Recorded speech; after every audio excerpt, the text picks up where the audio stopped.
लंका कांड की संपूर्ण कथा। लंका कांड रामायण का सबसे महत्वपूर्ण और रोमांचक अध्याय है, जिसमें भगवान श्रीराम और रावण के बीच महायुद्ध होता है। इस कांड में माता सीता की मुक्ति, रावण का संहार, विभीषण का राज्याभिषेक और भगवान श्रीराम की अयोध्या वापसी का वर्णन है। पहला, लंका पहुंचकर अंगद का दूत कार्य। भगवान श्रीराम की सेना समुद्र तट पर पहुंचती है। वे समुद्र से विनती करते हैं कि उन्हें रास्ता दे, लेकिन समुद्र नहीं मानता। तब श्रीराम क्रोधित होकर समुद्र को सुखाने के लिए धनुष उठाते हैं। भयभीत होकर समुद्र देव प्रकट होते हैं और नल नील को समुद्र पर पुल बनाने की विधि बताते हैं।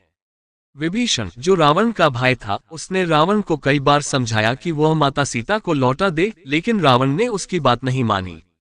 विभीषण श्रीराम की शरण में चला जाता है। श्रीराम उसे स्वीकार कर लेते हैं और उसे लंका का राजा बनाने का वचन देते हैं।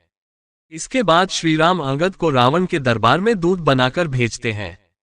अंगद रावण को समझाते हैं कि वह सीता माता को लौटा दे, लेकिन रावण घमंड में उनकी बात नहीं सुनता।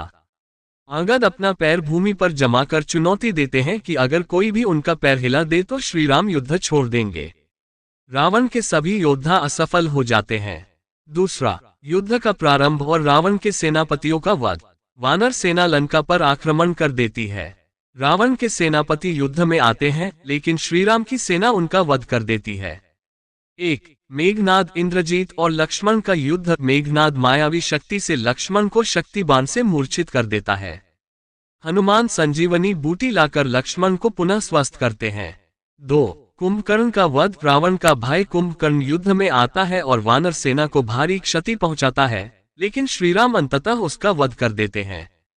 3, मेघनाद का वध। मेघनाद यज्ञ करता है जिससे उसे अमरता प्राप्त हो सकती थी, लेकिन लक्ष्मण इस यज्ञ को नष्ट कर देते हैं और फिर घोर युद्ध के बाद मेघनाद का वध कर देते हैं। तीसरा, रावण और श्रीराम का महायुद्ध। रावण स्वयं युद्ध के लिए आता है। श्रीराम और रावण के बीच भयंकर युद्ध होता है। रावण अनेक मायावी रूप धारण करता है, लेकिन श्रीराम अंततः ब्रह्मास्त्र का प्रयोग करके उसका वध कर देते हैं। चौथा, सीता माता की अग्निपरीक्षा और विभीषण का राज्याभिषेक। रावण के वध के बाद श्रीराम माता सीता को वापस लाते हैं, लेकिन समाज की शुद्धता की परीक्षा हेतु माता सीता को अग्निपरीक्षा देनी पड़ती है।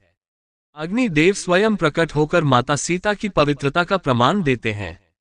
इसके बाद विभीषण को लंका का राजा बनाया जाता है और श्रीराम, लक्ष्मण, हनुमान और पूरी वानर सेना पुष्पक विमान से अयोध्या लौटती है।